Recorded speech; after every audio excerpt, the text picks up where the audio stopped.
ეხლა ჩვენთან ერთად არის ქალბატონი ნინო გოგუაძე, თავისუფალი დემოკრატების ერთ-ერთი ლიდერი. ქალბატონი ნინო, მოგესალმებით. თქვენ ბევრჯერ გაქვთ უკვე თქვენი პოზიცია დაფიქსირებული რუსთავის ირგვლივ ბოლო 2 წლის განმავლობაში მიმდინარე მოვლენებთან დაკავშირებით.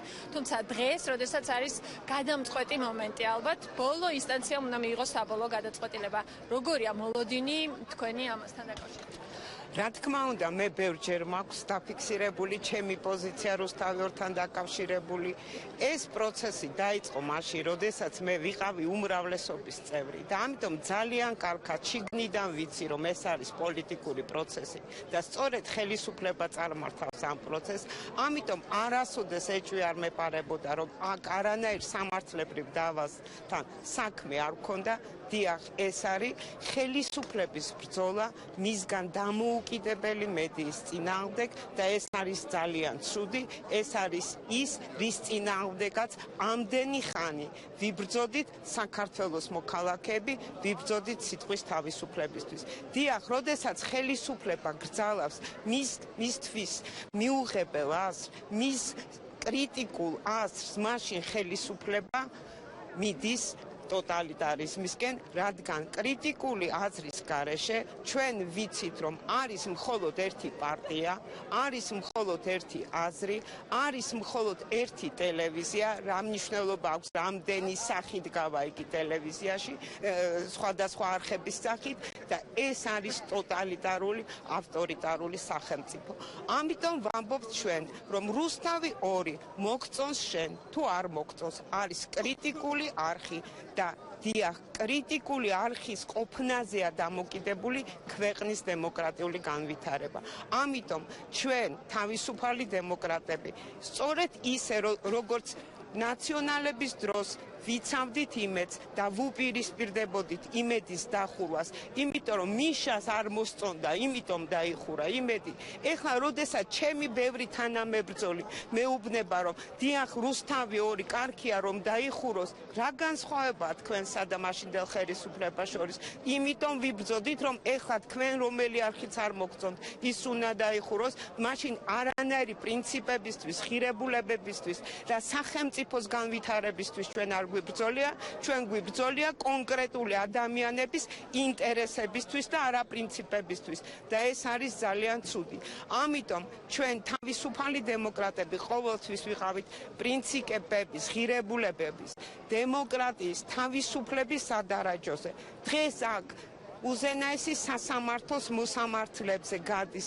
დიახ, როგორი სასამართლო გვექნება? ეს იქნება სამართლებრივი დემოკრატიული სახელმწიფოს ფუნდამენტი, სამართლიანი დამოუკიდებელი სასამართლო, თუ იქნება ჯიბის სასამართლო? როგორი ქვეყანა გვექნება?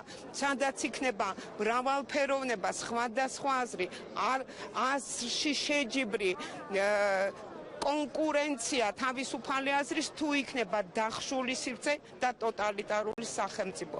ამიტომ დიახ, ჩვენ თითოეულმა მოსამართლემ უნდა გადაწყვიტოს, რომ იგი ან შიშის და ანგარების მიხედვით მიიღებს ძალიან გავლენიანი პერსონის ნებასრულის დაქვემდებარებულ გადაწყვეტილებას, ან იმოქმედებს საქართველოსთვის, თავისუფალი საქართველოსთვის, იხემძღვანელებს კონსტიტუციითა და სამართლიანობით და დაატოვებს რუსთავი 2-ს დღევანდელი მფლობელების ხელში, რადგან არ შეიცვალოს ამ კრიტიკული არხის სარედაქციო პოლიტიკა. ჩვენ ყოველთვის ვიცავთ თავისუფლებას, დავიცავთ და ყველანაირი მეთოდებით. ყოველთვის, როდესაც დაგჭირდებით, ჩვენ თქვენს გვერდით ვიქნებით. ქალბატონი ნინო, მე მაინტერესებს თქვენი აზრი. თქვენც აღნიშნეთ, რომ ერთ მხარეს არის საკმაოდ გავლენიანი ადამიანი და მეორე მხარეს არის სამართალი. ანუ არჩევანი ამ ორიდან უნდა გააკეთონ მოსამართლეებმა. იმის გათვალისწინებით, რომ ბოლო პერიოდში საკმაოდ აქტიურად საუბრობდნენ იმაზე, რომ მიმდინარეობს ზეწოლა მოსამართლეებზე. როგორ გონიათ, რამდენად შეძლებენ, რომ შეეწინააღმდეგონ ეს მოსამართლეები ამ გავლენიან ადამიანს? იცით რა თქმა უნდა, არჩევანი ჩემთვის ძალიან მარტივია ყოველთვის. არასოდეს არ უნდა გააკეთო შიშით და ანგარებით არჩევანი. უნდა გააკეთო არჩევანი სინდისის მიხედვით, კანონის მიხედვით და სამართლის მიხედვით, რადგან ყველაზე მძიმე არის სწორედ სინდისთან და კანონთან კომპრომისი. ამიტომ ჩემი აზრით ძალიან მარტივი გასაკეთებელია ეს რჩევანი. რამდენად შეძლებენ ვერ გეტყვით, მაგრამ მე ადამიანების მე მჯერა რომ ადამიანებს კრიტიკულ მომენტში ნამდვილად შეუძლიათ იხელმძღვანელონ პრინციპულობით, კეთილსინდისიერებით და თავისუფლების სასარგებლოდ და არა მორჩილების სასარგებლოდ. ასე რომ დიახ, ინსტიტუტი მძიმე დღეშია, მაგრამ კონკრეტული ადამიანების და კონკრეტული მოსამართლეების იმედი მე მაქვს. ვიმედოვნოთ, რომ ეკნებათ გამძლეობა და პრინციპულობა ამ მოსამართლეებს და ბოლოს მინდა გკითხოთ, იმ შემთხვევაში თუ მაინც ქიბარ-ხალვაში სასარგებლოდ მიიღო უზენაესმა სასამართლომაც გადაწყვეტილება. როგორ წარმოგიდგენიათ ქართული მედიას სივრცე და ზოგადად ქვეყნის მომავალი უკვე ხვალიდან? იცით რა, მაშინ ჩვენ აღმოუჩნდებით სულ სხვა ტიპის სახელმწიფოში, სადაც უკვე ერთხელ თქვი, რომ იქნება ერთი ტელევიზია, ერთი აზრი, ერთი პარტია და საკონსტიტუციო უმრავლესობით აღჭურვილი ხელისუფლება დაუშვებს სულ უფრო მეტ და მეტ შეცდომას. ჩვენ როდესაც ვამბობთ, რომ უნდა განვავითარო დემოკრატიული ინსტიტუტები და დავიცვათ სიტყვის თავისუფლება, ლაპარაკობთ სწორედ იმიტომ, რომ ასე დაუსჯელად და ადვილად უბრალო მოქალაქემდე ხელი არავის არ მიუწვდობოდეს. ასეთ ქვეყანაში ჩვენ საბჭოთა კავშირში ვცხოვრობდით, სადაც ყოველი მოქალაქე ერთნაირად უთანასწორო და დაუცველი იყო კანონის წინაშე. ასე რომ, დიახ, თითოეული მოქალაქის კეთილდღეობა, თითოეული მოქალაქის დაცულობა დღეს გადის მედია პლურალიზმზე, ქვეყნის დემოკრატიულ და სამართლებრივ განვითარებაზე. ასე რომ რადიკალურად სხვა სახელმწიფოს მივიღებთ, მაგრამ ქართველი ხალხი, საზოგადოება, თავისუფალი ადამიანები ასეთ სახელმწიფოს არ შევეგუებით.